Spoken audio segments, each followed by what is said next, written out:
তোরা গেট খুলছ না কে? বেতন দিন গেটে খুলবা। আরে বেতন পাবা, আমার যাইতে দাও, তোমাদেরকে এবার সব বেতন ক্লিয়ার করে দেবো। রাজা মশাই, আপনার তো পেন খুলে যাচ্ছে। সেনাপতি, বলেন মহারাজ। এই কি কইলি? সেনাপতি, এদের এই যে অবস্থা কেন? আর কি হাঁক দে বইছে?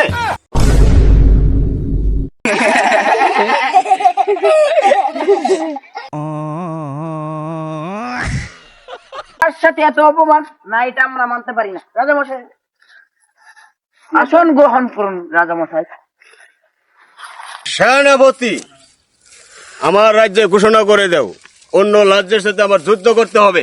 আনে তো বেতন দিন না, কি এর যুদ্ধ করলাম? আরে এইবার কা বেতন দিয়ে এলাম, খালি যুদ্ধর ঘোষণা করে দাও, যুদ্ধটা করে এলে বেতন না দিয়ে দেম।